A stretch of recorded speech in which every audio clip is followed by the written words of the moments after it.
ఓం శాంతి శాంతి అనే Telugu movie 2021లో release అయిన మలయాళం జయ జయ జయ హేకి official remake చేయడం తప్పు కాదు, కానీ ఆల్రెడీ తెలుగు డబ్బింగ్లో ఉన్న మూవీని మళ్ళీ తెలుగులోనే రీమేక్ చేయడం మాత్రం కరెక్ట్ కాదని నా స్ట్రాంగ్ ఫీలింగ్. ఎందుకంటే ఒరిజినల్లో చూసిన ఆడియన్స్ కి ఈ వెర్షన్లో నోవాలిటీ అండ్ సర్ప్రైజ్ ఫ్యాక్టర్ ఏం మిగులుతుంది. మేకర్స్ మన నేటివిటీని రిలేటెడ్గా ఉంటుందని చెప్పారు, కానీ చూస్తే ఆ నేటివిటీ ఫీల్ మాత్రం అంత న్యాచురల్గా ట్రాన్స్లేట్ అవ్వలేదు.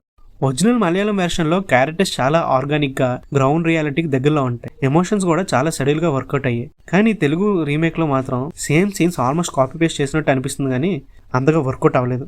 ఒరిజినల్లో హీరో క్యారెక్టర్ ని ఆర్డినరీగా చూపించి సిచ్యువేషన్ బేస్డ్ హ్యూమర్స్ తో సోషల్ కామెంటరీని బ్యాలెన్స్ గా మిక్స్ చేశారు, కానీ ఇక్కడ ఆ బ్యాలెన్స్ కొంచెం మిస్ అయింది. మేజర్ డిఫరెన్స్ గురించి చెప్పాలంటే ఒరిజినల్లో హీరో బ్యాక్గ్రౌండ్ సింపుల్ గా ఉంటుంది, కానీ తెలుగు వెర్షన్ లో హీరోని ఫిష్ బిజినెస్ బ్యాక్గ్రౌండ్ లో చూపించి లోకల్ టచ్ ఇవ్వడానికి ట్రై చేశారు. అది ఐడియా లెవెల్లో మాత్రం చాలా బాగుంది, కానీ ఎగ్జిక్యూషన్ లో మాత్రమే నేటివిటీని పుల్ చేయలేకపోయింది. ఇంకా అసలు విషయం మాట్లాడుకుంటే ఇంకా ఫస్ట్ హాఫ్ లో కొన్ని fun moments and situation based comedies పర్లేదు అనిపిస్తాయి. ఎక్స్పెషల్లీ హీరో హీరోయిన్ మధ్యన ఇనిషియల్ ఇంటరాక్షన్స్ కానీ ఒరిజినల్ ఉన్నంత షార్ప్నెస్ ఇక్కడ కొంచెం తగ్గిపోయింది. ఇంక ఈ మూవీకి one of the major asset ఎవరంటే తరుణ్ భాస్కర్. ఎందుకంటే ఆయన ఈ మూవీకి బిగ్గెస్ట్ పాజిటివ్.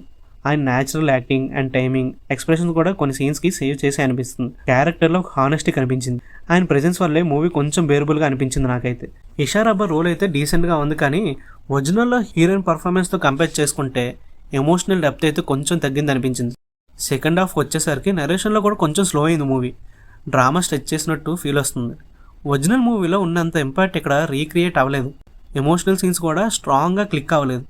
టెక్నికల్ ఆస్పెక్ట్స్ గురించి మాట్లాడుకుంటే సినిమాటోగ్రఫీ, మ్యూజిక్ అండ్ ఎడిటింగ్ అంత బాగానే ఉంది. ఇక్కడ స్టాండ్ అవుట్ అయ్యే ఫీల్ రాలేదు, కానీ చాలా బాగుంది. ఒరిజినల్ మూవీలో సింపుల్గా ఉన్న సీన్స్ కూడా ఇక్కడ ఇంపాక్ట్ఫుల్గా అనిపిస్తే, కానీ ఆ సింపుల్ సిటీలో ఉన్న మ్యాజిక్ అయితే మిస్ అయింది. ఇంకా ఫైనల్గా చెప్పాలంటే ఈ మూవీ ఎవరికి తెలుసా వర్కౌట్ అవుతుంది. ఇప్పటివరకు ఈ జయ జయ హే మూవీని చూడలేని వాళ్ళకి ఈ మూవీ అయితే చాలా బాగా అనిపిస్తుంది. మన మేకర్స్ కూడా అదే చెప్పారు, ఈ మూవీ ఆల్రెడీ చూసిన వాళ్ళకి కాదు, చూడలేని వాళ్ళకి అయితే చాలా బాగా అనిపిస్తుందని. ఇంకా ఫైనల్గా చెప్పాల్సింది ఏంటంటే ఈ మూవీ ఆల్రెడీ మీరు జై జై హేని చూసుంటే ఈ movie one time watchable. Tarun Bhaskar performance కోసం అయితే ట్రై చేయొచ్చు. ఇంకా మీలో ఎవరైనా ఈ మూవీ చూసుంటే మీకు ఎలా అనిపించిందో మన కామెంట్ సెక్షన్లో చెప్పండి. ఇంకా వెళ్తూ లైక్, షేర్, సబ్స్క్రైబ్ చేసుకుని బెల్ ఐకాన్ కూడా ఆన్లో పెట్టుకోండి. ఇంకా నెక్స్ట్ వీడియోలో కలుద్దాం. బాయ్.